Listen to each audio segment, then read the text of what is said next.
इंसानों की पैदाइश से हजारों साल कबल का जमाना, जब आसमान पे दो किस्म की मखलूक रहा करती थी और उस मखलूक में अल्लाह के एक चहीते और मुकर्रब बंदे की शोहरत आम थी।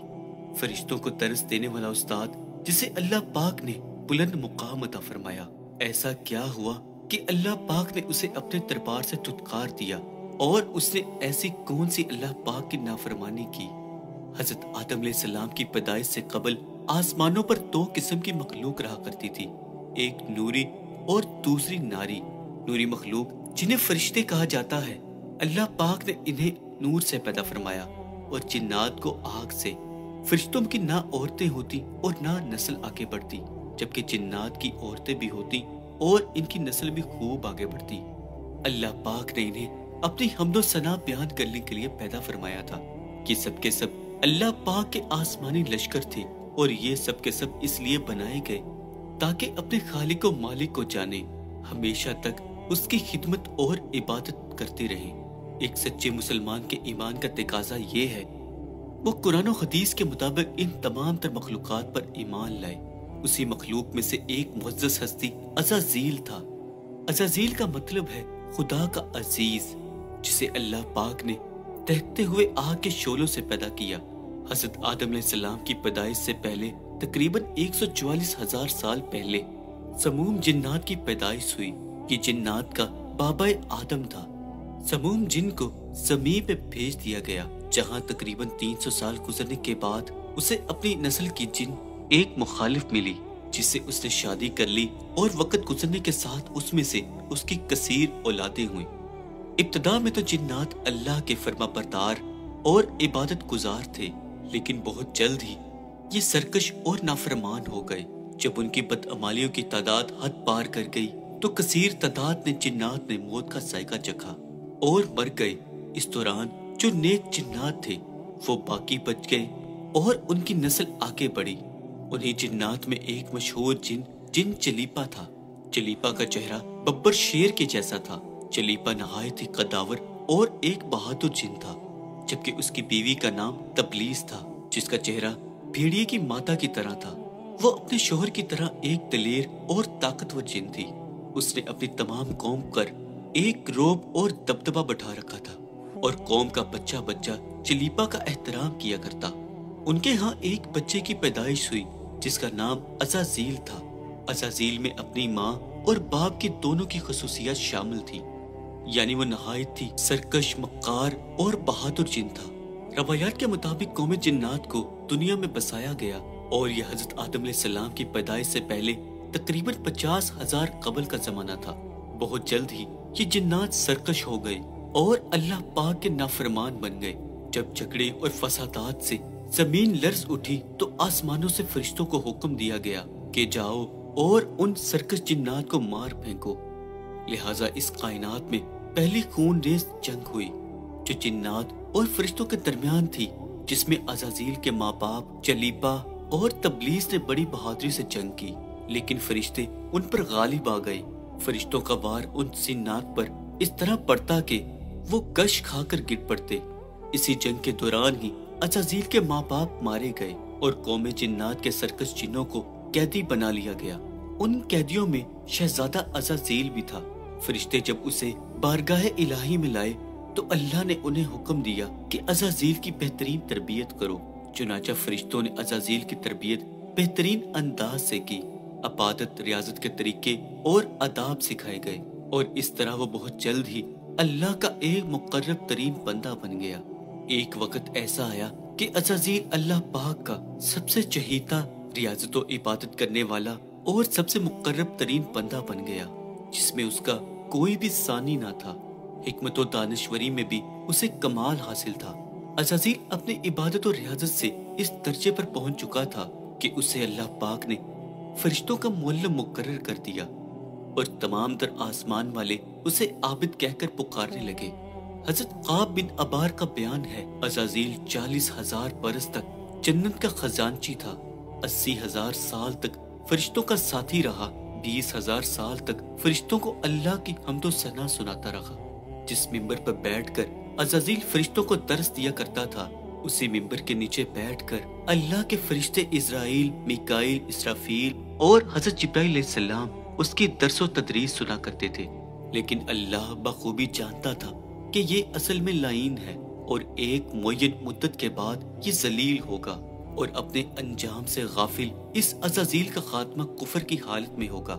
लिहाजा एक रोज अज़ाज़ील ने लोहे महफूज को देखा कि उसमें एक इबारत तहरीर की गई है जिसके अल्फाज ये थे कि अऊज़ु बिल्लाहि मिनश शैतानिर रजीम, मैं पनाह मांगता हूँ अल्लाह की शैतान मरदूद से।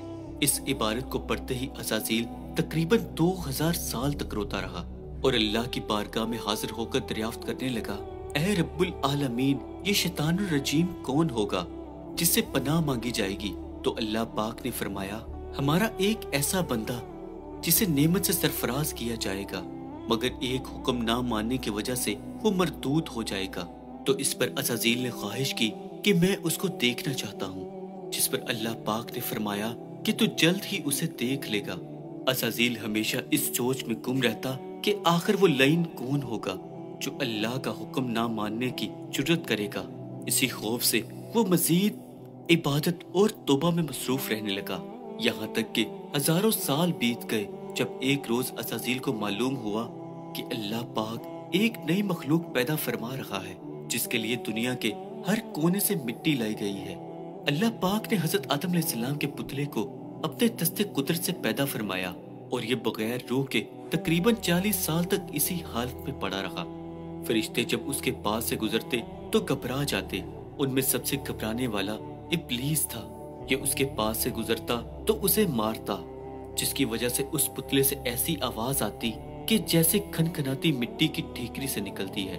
और फिर वो दिन भी आ गया कि जब अल्लाह पाक ने फरिश्तों से फरमाया कि मैं जमीन पर अपना एक नायब बनाने लगा हूँ, वो जमीन पर मेरे अहकामात को नाफिज करवाएगा। इस पर फरिश्ते अर्ज करने लगे, ऐ अल्लाह पाक, कि मखलूक जमीन पे फसाद बर्पा करेगी जबकि हम तेरी इबादत और रियाजत में हर वक्त मशगूल रहते हैं और तेरी हम्दो सना बयान करते हैं। इस पर अल्लाह पाक ने फरमाया कि जो कुछ मैं जानता हूँ वो तुम नहीं जानते। फिर अल्लाह पाक ने हजरत आदम अलैहिस्सलाम को तमाम तर चीजों के नाम सिखा दिए और उन्हें फरिश्तों के सामने पेश करते हुए फरमाया, अगर तुम सच्चे हो तो मुझे उनके नाम बताओ। फरिश्तों ने अर्ज की, ऐ अल्लाह पाक, तो पाक है, हम तो बस इतना ही जानते हैं जितना हमें तूने बताया है, बेशक तू बड़े इल्म और हिकमत वाला है। फिर अल्लाह ने फरमाया, ऐ आदम, उन चीजों के नाम बता दो। फिर आदम ने उन चीजों के नाम बता दिए और अल्लाह पाक ने फरमाया, क्या मैंने तुम्हें नहीं कहा था कि मैं आसमानों और जमीन की छुपी हुई चीजें जानता हूँ और जो तुम जाहिर करते हो और छुपाते हो। फिर फरिश्तों को हुक्म दिया गया कि आदम को सजदा करो, तो तमाम तर फरिश्तों ने आदम को सजदा किया मगर अज़ाज़ील ने सजदा करने से इनकार कर दिया। अल्लाह पाक ने फरमाया कि तुझे सजदा करने से किस चीज ने मना किया जबकि मैंने तुझे हुक्म दिया। तो इस पर अज़ाज़ील कहने लगा, मैं इससे बेहतर हूँ कि तूने मुझे आग से बनाया है और इसे मिट्टी से बनाया। मैं ऐसा नहीं कि इस इंसान को सजदा करूँ जिसे तूने सड़ी हुई खनखनाती मिट्टी से पैदा किया। तो अल्लाह पाक ने हुक्म दिया कि अब तो यहाँ से निकल जा, क्योंकि तुम मरदूद हो चुका है और कयामत तक तुझ पर मेरी फटकार है। अज़ाज़ील ने कहा, ऐ मेरे रब, मुझे रोज़े महशर तक की मोहलत दे दे। अल्लाह पाक ने फरमाया, जा, मैंने तुझे मुतय्यन वक्त तक मोहलत दे दी।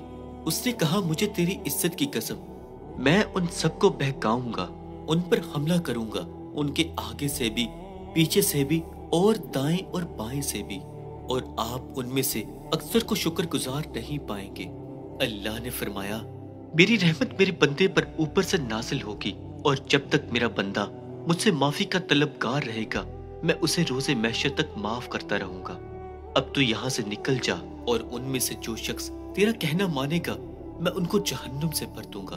और यूं अल्लाह की बारगाह से दुत्कारे जाने के बाद अज़ाज़ील इब्लीस बन गया।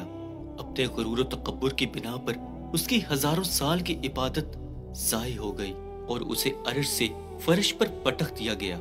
इस्लाम के अलावा दूसरी मजहबी किताबों में भी अज़ाज़ील यानी इब्लीस का जिक्र मिलता है। यूनानी किताब में इसे अपोलियन और मुकद्दस किताब में इसे लूसीफर या सैटन कहा गया है। ज़माने कदीम से ही एक मुनफरिद, एक मजहब या गिरोह एक जमाने से इस शैतान की पूजा करते आ रहे हैं, जिनका मानना ये है कि अल्लाह से लूसीफर का बगावत करना बिल्कुल दुरुस्त था। वो अज़ाज़ील को एक कुव्वत करार देकर अल्लाह के मुखालिफ खड़ा करते हैं और शैतान की इबादत करते हैं। इस मजहब के मानने वालों को सैटेनिस्ट कहा जाता है। रवायात के मुताबिक इब्लीस की मौत का वक्त हजरत इसराफील के पहले या दूसरे सूर फूकने के मौका पर है, जब उसे दी गई मोहलत पूरी हो चुकी होगी और वो जलीलो ख्वार हो जाएगा। कुरान मजीद के मुताबिक रोजे हशर अल्लाह के फैसले के बाद इब्लीस अपने पैरोकारों से ऐलान बरात करते हुए कहेगा कि तुम अपने गुनाहों के खुद जिम्मेदार हो और अल्लाह ने तुम्हें सच्चा वादा दिया था और मैंने जो वादा तुम्हें दिया था मैं उसकी मुखालफत करता हूँ। मुझे तुम पर किसी किस्म का कोई तसल्लुत हासिल नहीं था सिवाय इसके कि मैंने तुम्हें बुलाया और तुमने मेरी पुकार पर लब्बैक कहा, और बस मुझे मलामत ना करो और अपने आप को मलामत करो। अब मैं तुम्हारा ना फरियाद रस हूँ और ना तुम मेरी फरियाद रस हो सकते हो। अज़ाज़ील का हजरत आदम सलाम को सजदे से इनकार का जज्बा जज्बा हसद था कि जिसने उसे मजबूर किया कि मेरी जगह आदम को क्यों मिल गई। ये उसका जज्बा तकब्बुर और गरूर था कि मैं सबसे आला हूँ। कि सिर्फ उस एक सजदे के इनकार की बात रही, बात इताअत से सरकशी की थी। शैतान ने दिल में खुद को रब मान लिया था। इस शिर्क के नतीजे में इब्लीस एक लानती और रुसवा ठहरा और औलादे आदम को भटकाने के लिए आजाद करार पाया। अल्लाह हमें शैतान के शर से महफूज रहने की तौफीक अता फरमाए और अपनी रहमत के साए में हमेशा जगह नसीब फरमाए। आमीन।